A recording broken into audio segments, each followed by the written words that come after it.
Hi, man. KQ4 FPS, Mad Beach. Hi, Kate. Mike Echo, Mike Friday. I lost the other guy, but I got Mike. So we've got a bunch of people in there talking. We're on 40 meters here on amateur radio, 7.205 megahertz. It's about 9:49 p.m. Eastern time here in the United States. Doing a video here about amateur radio, how to tune amateur radio equipment, some of the basics of using a radio and effectively using a radio, because like any tool, you have to know how to use the tool correctly. And to that end, I do discuss radio etiquette on here, as that is an important integral part of the toolkit or toolbox that is radio communications. The toolkit that includes all of these pieces is good communication. It is all based on good communication. So, to that end, let's discuss a few different good communication practices based on a few different frequencies and activities. So, the first one I want to talk about is how we should operate a radio in good amateur practice as an amateur radio operator as we go around the radio bands. And we might envision ourselves as though we were walking around in public in this manner. And how would we conduct ourselves in public? Well, in public, we would approach others with manners. Excuse me, may I ask you a question? Could you direct me to where the blah, blah, blah, blah, blah is? Right? Etiquette, right? It's about etiquette. And let's be clear, folks. Etiquette is not optional. Your parents didn't raise you to use etiquette optionally. And people in society don't appreciate etiquette if you don't use it correctly. If you use it optionally, you're basically disregarding respect for other people. So it comes down to respect. And it comes down to integrity and authenticity. And you're going to hear these terms used on this channel over and over and over because it's something I adhere to very strictly. So, to that end, there's two different types of conversations that I'm going to show an example of here. The first one being from that perspective we just talked about, as though we were walking through society in a public place. And so consequently, when you approach a radio frequency from that perspective, because you don't know the people you're interacting with, or their perceptions or perspectives of life and how they interact with others, you attempt to approach them in a polite and respectful way, so as not to offend them before you've even met them. So that's the principle that we're really talking about here in good amateur practice, and it comes down to good communication. That's one method. Another method you'll see later in this video is a whole different method, and that's the band that we do this first demonstration on is a 40 meter band. The other band is it's a 160 meter band. It's the 1.9 megahertz range, 1.930 megahertz to be exact. And there's a group of guys that talk there every night and day, all day and night pretty much. They have some really cool conversations, and they're very honest, open people. And that is not a formal forum there. It is a open conversation where anyone can, provided you're not stepping on someone else. I mean, we don't interrupt people or talk over people. But provided there's an appropriate break in the conversation, you can jump in, throw your call sign out, and join the conversation very easily. And you'll see me do that here. And I've known these guys for a really long time, so I can jump in and chat with these guys anytime. We have a going rapport, so to speak. Again, it's about what is your level of relationship to the person you're interacting with. Are they someone you don't know and you want to get to know and you want to be polite and respectful in your approach? Or are they someone that you know really well and you can kid around with and even call them names and they know you're just kidding? Well, that's the difference here.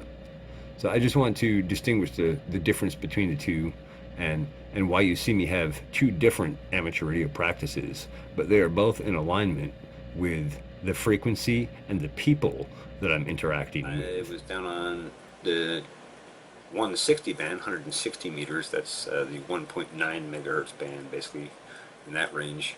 I chatted with some people there and just decided to mess around with radio a little bit. I was getting frustrated with the technology. I've been editing and dealing with technology for all week, every moment between everything else I'm doing.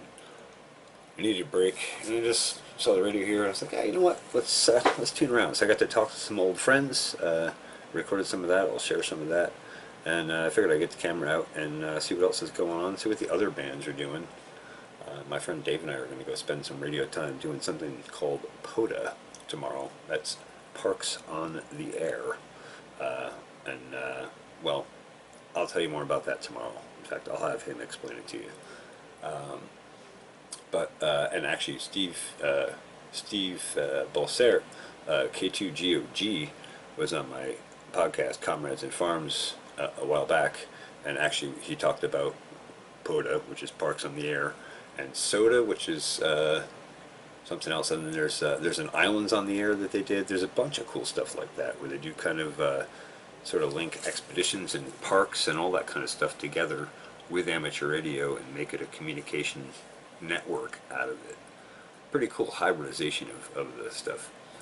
Anyway, we're on 7.205 megahertz, and I have not tuned this radio up yet. So what I'm going to do here is flip to a clip for you and show you me tuning the radio up. I'll show you the tuner, but first let me show you what I have to do to tune the radio, because this antenna that we're on, maybe I'll snag a clip out of another video for that. At the center, then we're done. We can get this puppy back in the sky and get back on the air and get on with the other 10 million things. Done deal. We're skybound. Alrighty. She's up high in the sky again. Way high in the sky. Got the ladder line moved in. Hooked on the chimney on me on the way over, so had to climb up and free it. But we're all set. I'll hook up to the radio tonight and make sure the antenna is actually functional, but I expect no issues. Good planning and engineering and execution and all. It's a 210-foot non-resonant dipole fed with, I believe it's 400 ohm twin lead ladder line, and it's 104 feet of that ladder line. And that's important because that's part of how the antenna is tuned, because we're not using coaxial cable here. We're using what's called ladder line, or balanced twin lead line is a more appropriate term for it.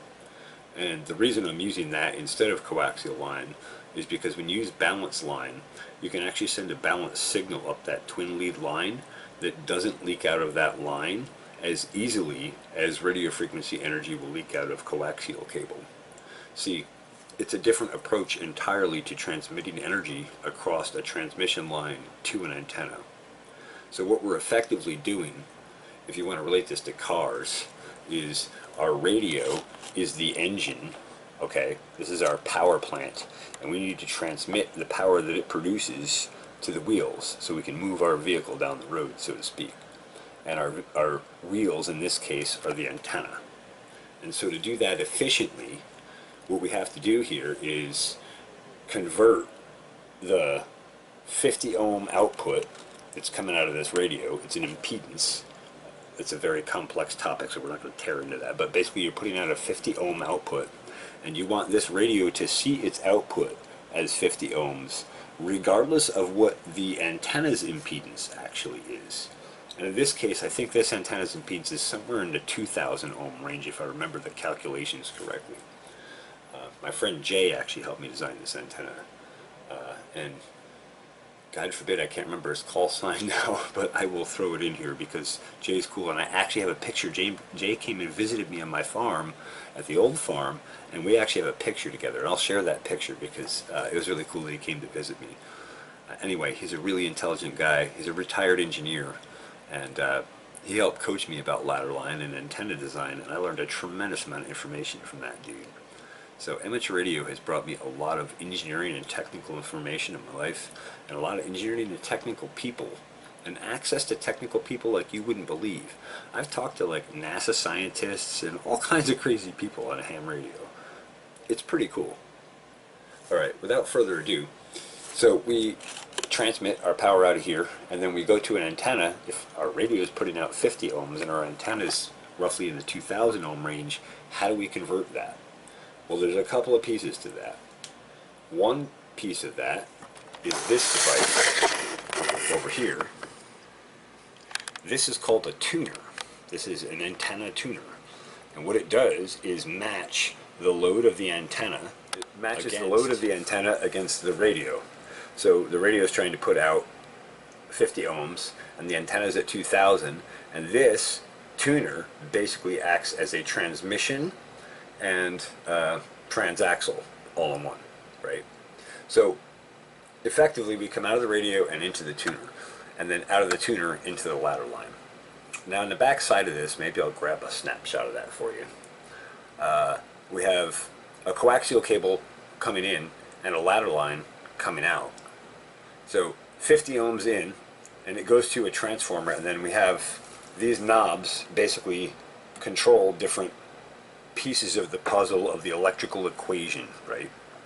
So we have, it's on bypass right now, so we can actually bypass this tuner entirely and just go straight to the antenna. So I do that to tune around to listen, right?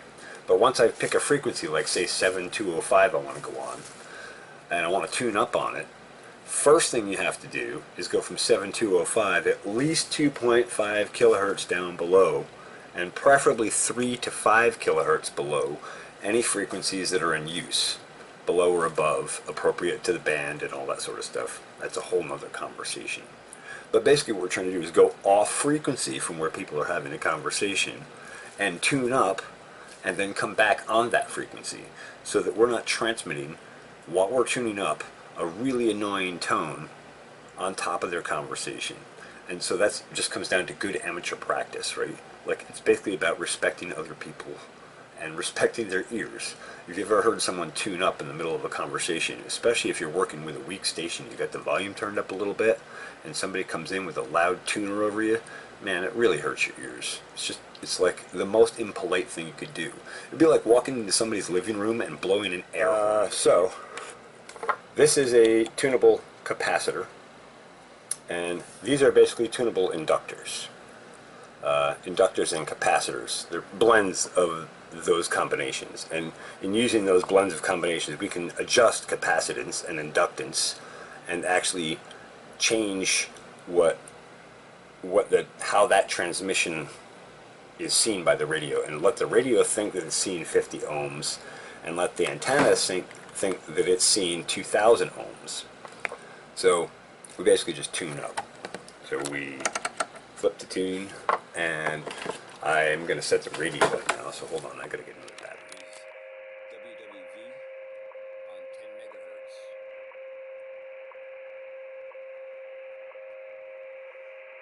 So that's why we're using a tuner here. We're basically trying to change the signal to noise ratio and improve the signal to noise ratio so that we have a much stronger signal ratio, a much stronger signal compared to the noise floor. What the noise floor is that static you hear in the background. And now, because we have impending weather, we're actually hearing lightning strikes in the distance. That's what those flashes are. So we actually know that there's pretty intense weather activity somewhere within a couple thousand miles of us, probably. So that's kind of cool. And as you go up and down bands, you'll see that accentuated more. Like the 160 band that I was on earlier, before the storms moved in, was clean. But probably now it's probably pretty noisy. So anyway, we're just improving the signal to noise ratio, and that's really important. And you'll see this signal serves several purposes. It provides a time sequence that is exact for coordination for radio, and it also provides a propagation signal to determine what frequencies are propagating and which aren't at any given time. So, for example, anything in the 10 megahertz range right now is clearly propagating on some level, but not very well. The signal's pretty weak. I do have the attenuator kicked in here. Oh no, I didn't. I had it in before. So that's a weak signal. We're not showing any signal on the radio at all. So now that you've seen the radio, you've seen that signal level so low, I'm going to take you over here, and this device you're looking at here is a tuner, an antenna tuner. This basically acts as a transmission between a radio and an antenna. And it tunes between the radio's output impedance and the antenna's impedance. So what we're going to do here, this was turned on. Basically it's being used, but it wasn't tuned up for the frequency of 10 megahertz. So that signal you saw that's so weak, when we take this out directly to the antenna without the tuner in place, we'll go back over here and look. And now you can see that signal is very strong, almost S9, looking here on this scale. So S9 is very strong signal. So looks like 10 meters is well open. That is the 30 megahertz, no, 10 megahertz. I'm getting 30 meters mixed up. Yeah. So given that 10 meters is open, that means 40 meters should be open, because 40 meters is lower, down at 7.2 or so megahertz. So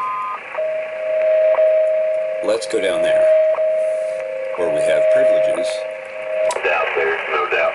You know, even though FTDX 5000, I mean, it's got similar features to the 9000, but I mean, for what they're wanting for. So we're immediately listening to a radio conversation, but our antenna still isn't tuned.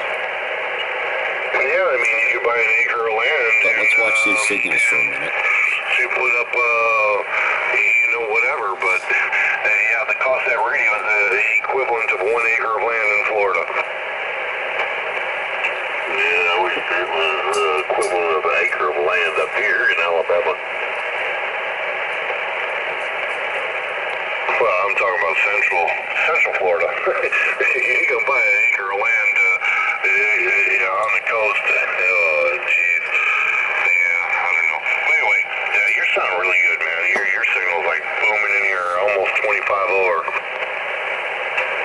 Good deal, man. I've been sitting here keeping a spreadsheet of my settings on my Alright, so you get the idea. Now, exactly. you've seen the signal, you've heard those guys, they're pretty strong. So we have good propagation on 40 meters. So just to do this demonstration, what we're going to do is tune up for 40 meters. We're going to tune up for this frequency, 7.205 megahertz. But we're tuning up for this frequency, not on this frequency. And that's the key point. Because when we tune up, we don't want to transmit over top of those stations who are having a conversation. And we certainly don't want to do it with a tone like most tuners have. When you tune up, you usually use a CW tone.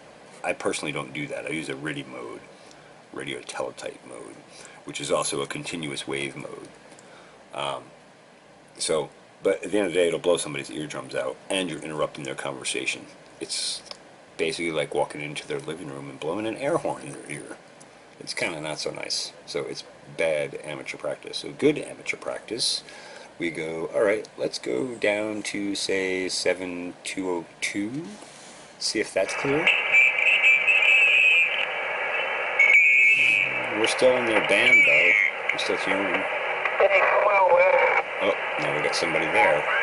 So, okay, so they were 7205. Let's go up to 7208 to tune up. See, we can barely hear them in the band next to us. Alright, so now we're going to go mode. RTTY, I like RTTY. I'm going to go power. I'm going to set RF power down for tuning. I set to 25 watts. I'm going to go over here on the tuner. I'm going to give you a view of the tuner that's not the best, sorry, but this camera just really is designed for longer distances. So now what you're looking at is the tuner, and we're going to come out of bypass mode. We're going to switch the tuner in on the ladder line antenna. That's this connection here. We're already set on low power on this tuner, and we're good to go. So, and this whole time, of course, we've been listening, and we don't hear anyone talking on this frequency. So we now know this frequency isn't currently in use, and we're off band from another conversation that we're trying to tune up and connect to. Now we're set up to actually transmit. So we're going to go ahead and turn on the transmitter. Real simple. We key up, and you'll see these needles come up. Okay.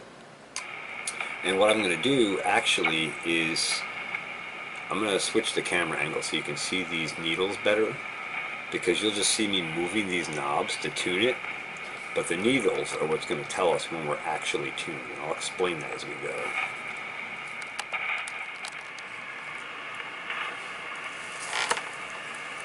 Alright, I'm keying the mic up.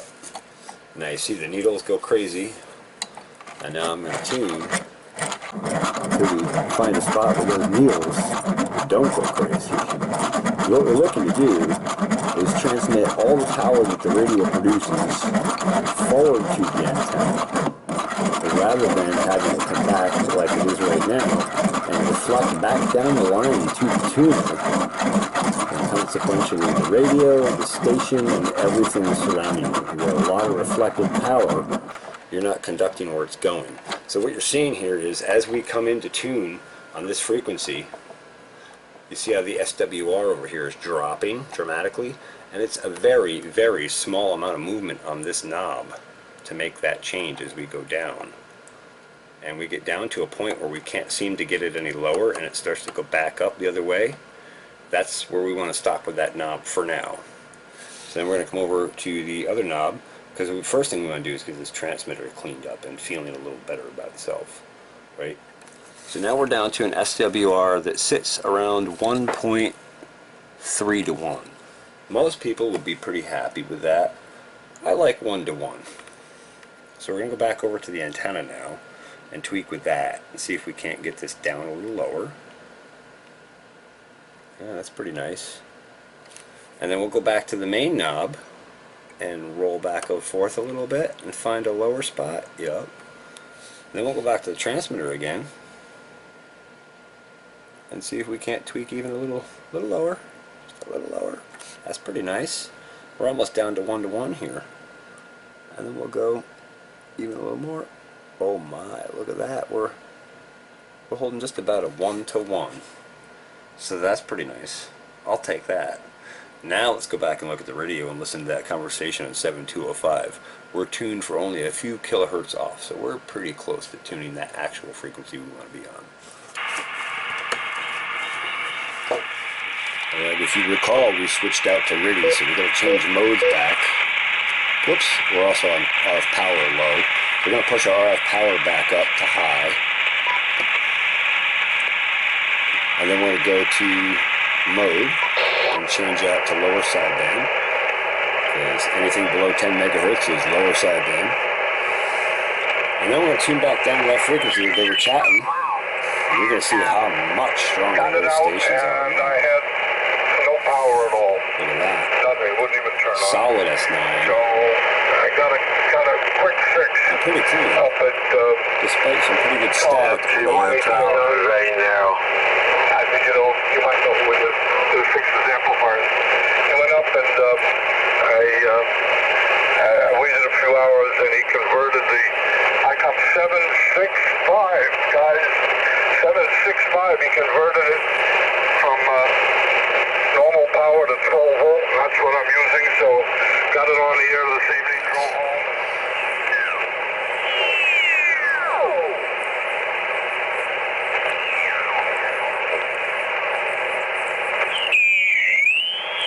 Make it out.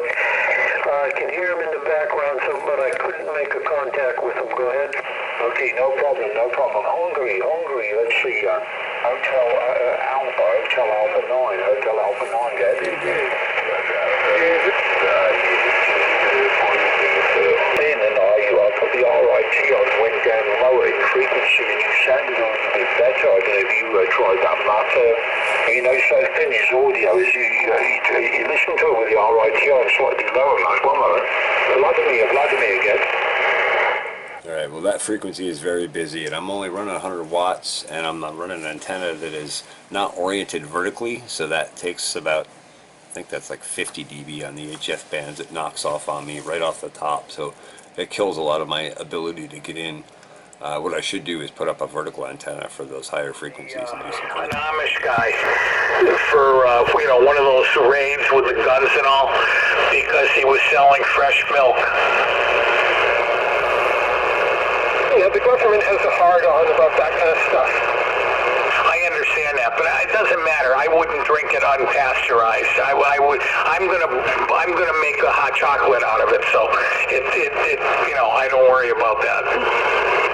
So you're missing about 70% of the food quality in taking all the biology out of it. I'm sure you're correct, but I made it to the age I am now, and I want to make it a little bit longer. I want to live at least until Christine gets her antenna up and her amplifier running. Okay, well, do yourself a favor then and go check out a YouTube channel called High Intensity Health. The guy goes deep on how to extend your longevity and your life happiness and health as you age. Really good information. I'm sure it is. So, Christine, you never answered my question because you went to get a fig. Did you put your T-poles in today? Hang on, I'm peeling an orange. Well, I mean, really, you can't peel and talk at the same time. Learn how to use the box. How's that? Especially without an amp, you could use Vox. Turn the Vox on. Transmitter will key. I didn't do any work on the antenna today at all. Christine, do you need a quick switch? No, I've got a desk switch with my hand that works okay. Just my hand's all covered in orange juice. I don't want to get everything sticky. Yeah, I understand. I have a desk. I use a Morse key. But I do have a foot switch I put in recently in parallel with the Morse key. And it comes in handy for times like this. When you're peeling an orange, or, when you're trying to chime in. Quick question. I have to learn some patience. I never had patience, never. Instant gratification, that's me. Yeah, go ahead. The question, go ahead. Where's Randy at? I haven't been on Toad Harbor Net here in forever, and I just wonder if he's still around, and how everybody else is doing, and what's going on. He's still alive, but he's ruining his life by working to death. Oh, I'm doing that too, but I'm trying to do it with something I love.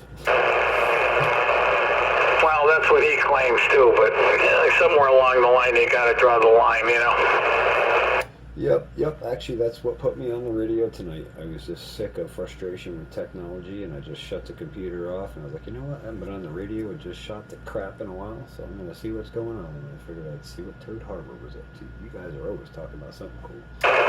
Yeah, something interesting. Hey, how about the guy down there with the FTDX10? Did you reprogram it and get it on? Hello, I want to hear it. The other station, quick question, was it highintensidyliving.com? I was High Intensity Health. High Intensity Health. And if you want other links along those lines, I can definitely share some info with you. Or an easier way to get to most of that information is actually just go to my bio on QRZ, and you'll see a bunch of stuff there. And I'll be updating that again in the near future with some new information that's coming out. Yeah, really cool stuff coming out. Medicine 3.0 is basically the concept, and they're basically tuning nutrition and health and basically fine-tuning to each person's needs to help tune their longevity and health. What's your call sign? Call sign is KD2 Kilo Delta 2 India November, and I'm out of Tivoli, New York. Tivoli, Tivoli, Tango India Victor Oscar Lima India. Nice to meet you. And what is your name and where are you? And your call too, please. Sure, November 1 Alpha Uniform Papa. Name is Christine. QTH is Holden, Massachusetts. And what was your name? Fix your audio. Roger. Name here is CJ. CJ, Charles Juliet. That's short actually for Carlton. And were you talking to me on audio, Randy? No, I'm Ray. No, I was talking to Christine. She's got her audio at 3KC instead of 4. Roger, and I meant to call you Ray, not Randy, sorry. I know, I do it intentionally, Ray, just to drive you crazy. Yeah, well, I'm used to hearing you a certain way, and that's not the way I like it. Good girl. Some would say it won't take much. Oh, yeah, we know. Around me, really going crazy, and I'm still pretty stable.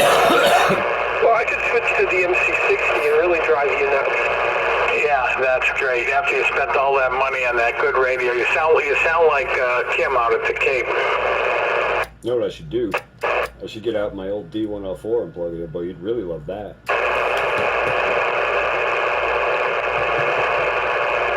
I have a D104 and it's done right, and if I put it on, I bet you wouldn't like it. No, my D104 didn't like my ICOM, and I never went through the trouble of modifying it. I ended up giving it away to a friend because I just didn't need it. It's more mic than I need on a radio. I need it quick and easy.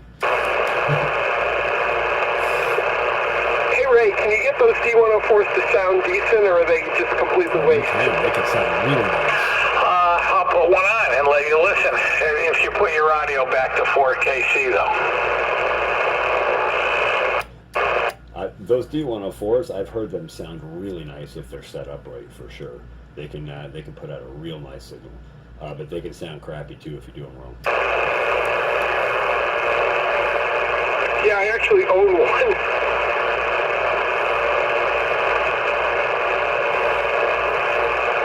I had 2 or 3 of them at one point, but like I said, they were just taking up space, and when I moved out of the country, I had to let go of a few things. Hello, Mary had a little lamb. I gotta turn down the mic gain. Hang on, there we go. Now, Mary had a little lamb. No. Hello, test. Okay, how's that? Mary had a little lamb. Her fleece was white as snow. I think it was a little better earlier in the test, but I don't know. The other station, go ahead. Yeah, I agree. It did sound better before, Ray, before you tweaked it down. It's a little fuzzy, but it sounds okay. What do you mean? It needs more? I turned the audio down because it's got a lot more gain. Does it need more audio? It can't need more audio. Absolutely acceptable. Okay, now let me change the program because I think this other program might sound better. Okay, this is my U1. Mary had a little lamb. Her fleece was white as snow. And this is the U2, which I think probably would sound better with the D104. Mary had a little lamb. Her fleece was white as snow. How's that? Yeah, definitely U2. Okay, so how's the U2 with the D104 sound against the U1 with the Electro voice? It's a little fuzzier, but it's certainly acceptable. I don't have any problem with it. I like the richness of the 104, but it definitely is a little fuzzier. Right, well that's the issue. It's distortion. That's what it is. It's distorted. They just don't sound as good as a professional grade mic. Now, nobody talk. I'm going to switch back to the other mic as fast as I can. I got to switch the program too. Hang on, let's go. Click. Okay, nobody talk because I'm going to come right back as fast as I can make the switch to the other microphone. Okay, this is the D104. Mary had a little lamb. Her fleece was white as snow.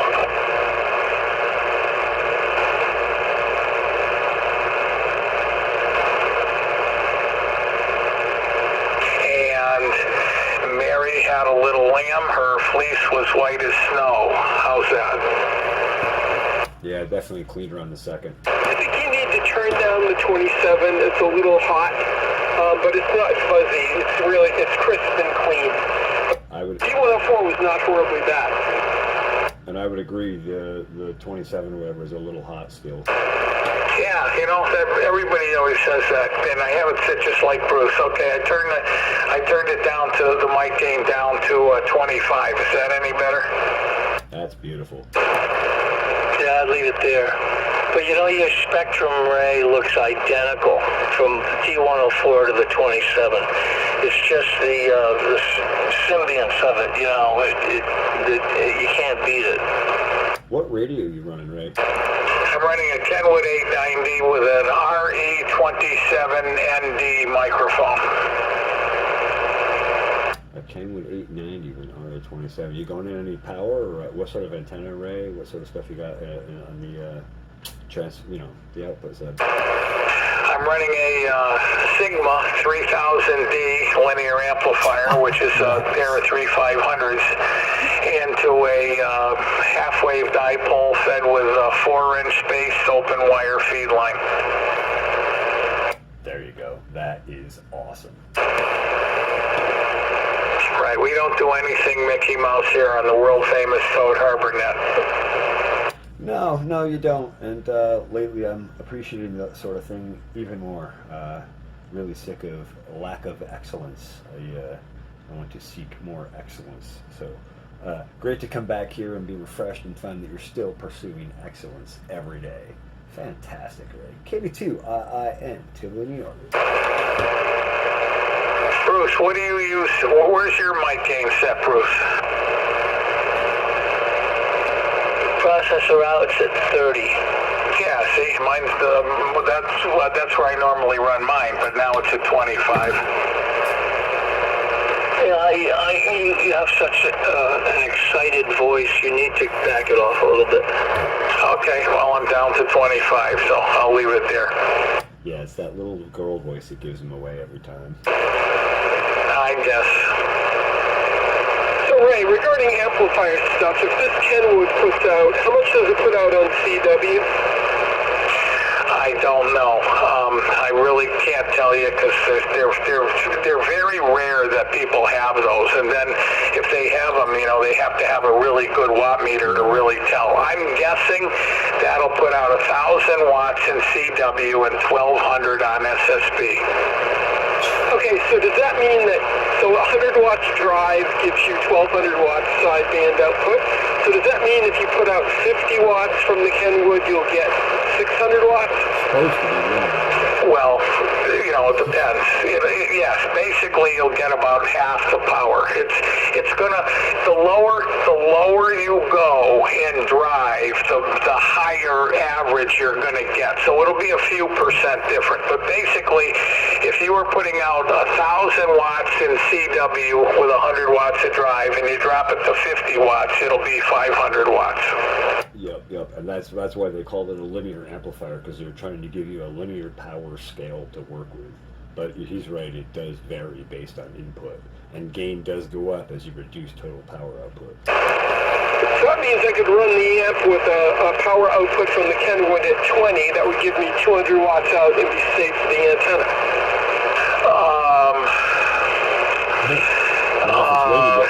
Yeah, but you don't have a watt meter in line. We were going to do that the other night, but do you have a watt meter in line now?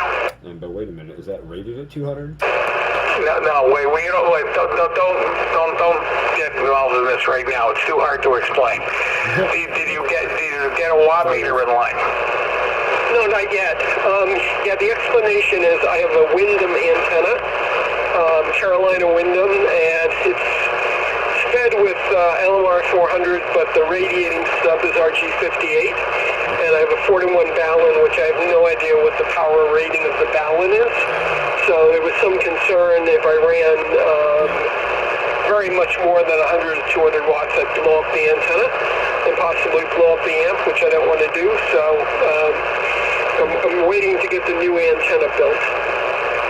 Understood. Thanks for the fill-in, and Roger, Rick. It is built. What do you mean? The antenna is built. You're just dragging your feet. Well, I got to get it up on the telephone pole and hung up on the trees. I've got to get the T-post sunk, and I got to pick up the hose clamps and hose clamp the rods to the T-post. And I've got some more work to do. I got to drill some holes in the wood on the side of the house and get the antenna lead in.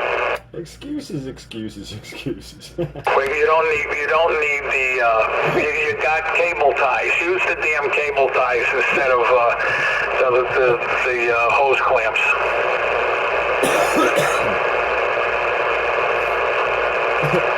No, they're not suitable to hold those stakes up on top of those metal posts. Okay. of course they'll hold them. They'll hold it. You put two on each side. I'm just look, Bruce.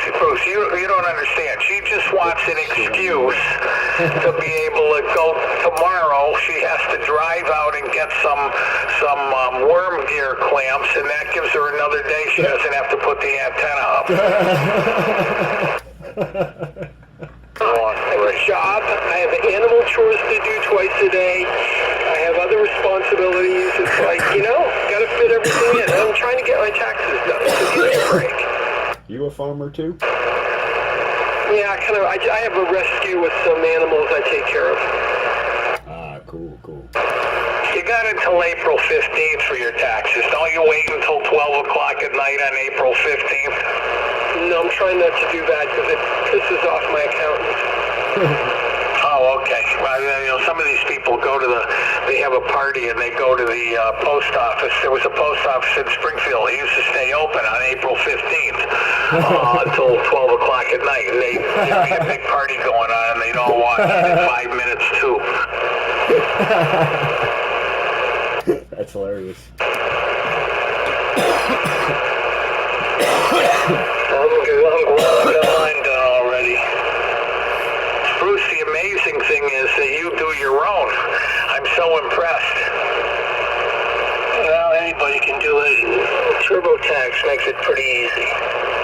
I have this argument with my weird friend Paul every year, and I'm not sure I agree with you. I'm really, truly not sure, because this year I got back a crap load of money on my real estate tax, and I don't think you'd get that back if you were using TurboTax.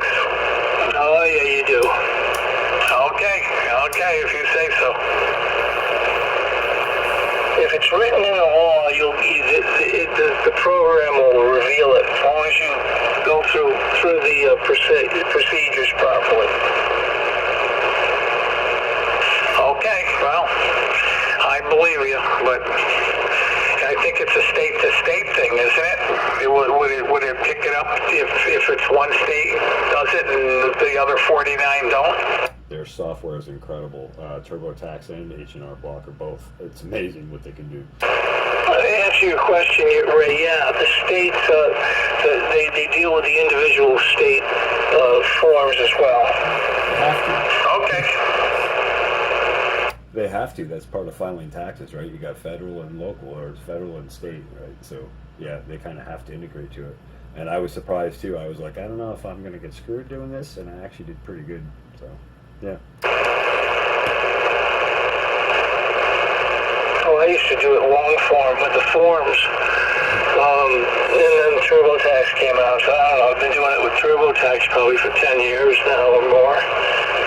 And I'm getting a little sick of them though, because the price is going up and they're getting to the point where they do not want you to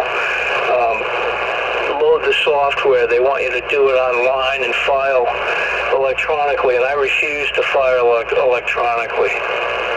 Oh yeah, I had to go through all that, and I found all those pages and interfaces a pain in the butt, but less of a pain in the butt than going and getting all those actual paper forms and filling them out in pen.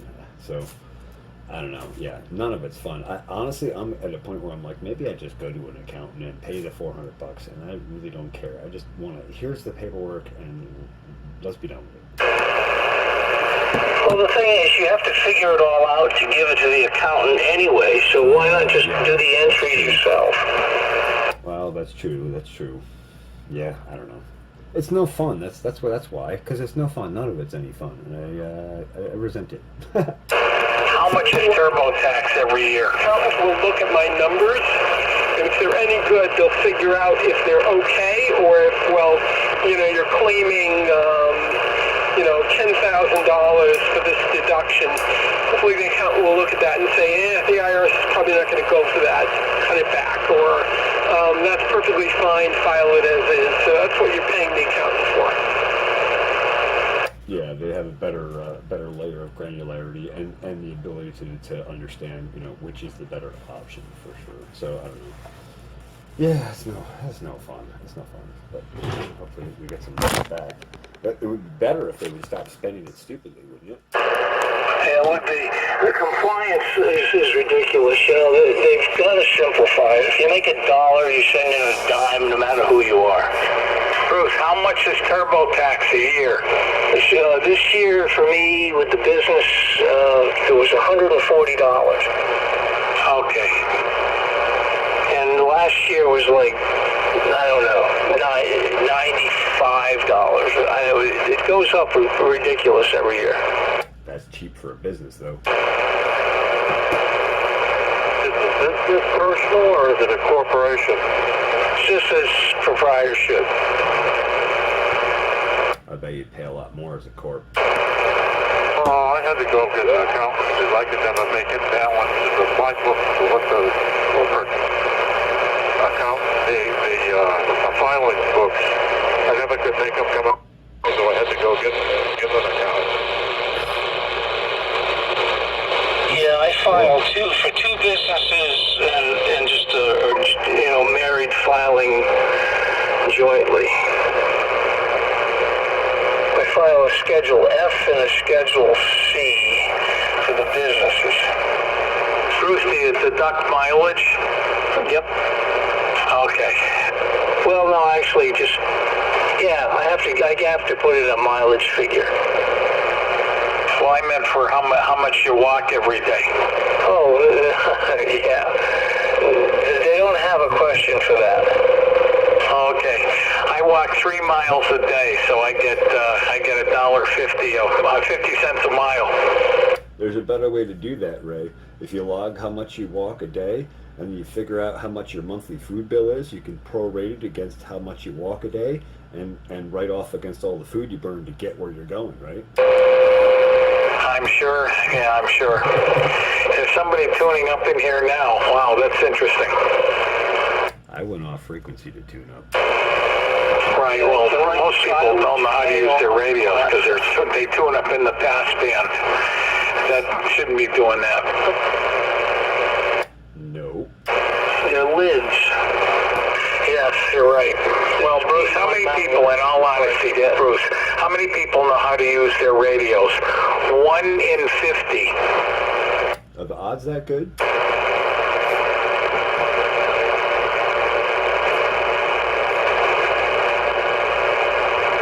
I put it at 1 in 100. Yeah, it probably is 1 in 100. Because how many people, they buy a radio, they sound like crap. They come in here, they sound like crap. Well, how long you had your radio? Well, a year. They have no idea how to use it. They took it out of the box, turned it on, and that's the way they're going to use it. Keep telling that, right? Oh, I keep on telling you that you need a new radio and you don't listen. Well, you know, the sadder part is there's quite a few people who don't even know how to set up their antenna. They have someone else set up their antenna for them, and they have no knowledge of it, even though they passed a test that says they should have some working knowledge of it. Please, don't even start with me, okay? The league drives me crazy. I hate them. The extra test is the stupidest thing I've ever seen in my whole life, because I'll guarantee you, I'll take 3/4 of the people who have an extra license and they cannot put a PL259 on a piece of coax. Tell us how you really feel, Ray. I'm going to bed, guys. It's 73. KC1RDE. Taking Yellow badge wherever you are. Before you go to bed, Reggie, what's tomorrow? Saturday. Ham radio outlets open. Reggie, the FTBX10 is on sale now for $11.69. Order a radio tomorrow. I have to ask my wife, Ray. Come on. You know the drill. 73. Great listening to all of you guys. Stay up. Talk to you tomorrow. Have a good night. Nice chatting. Reggie, just put her in the car and drive up to Salem and buy her lunch and buy your radio. You don't even have to pay sales tax. You gotta buy her something too. Take her shopping. Yeah, Yeah, that's right, Bruce. If you order it through the mail now, you have to pay sales tax. So I guess driving up's the way to go. Well, then you get to go for a tour with a mobile rig.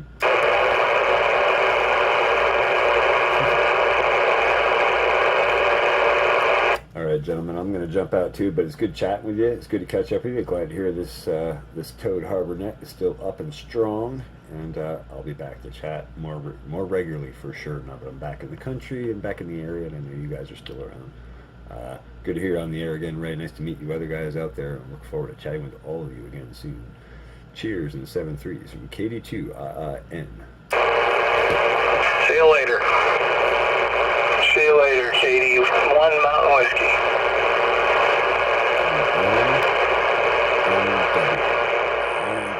Or even maybe a beam, but I just don't have time to play with radio on that level right now.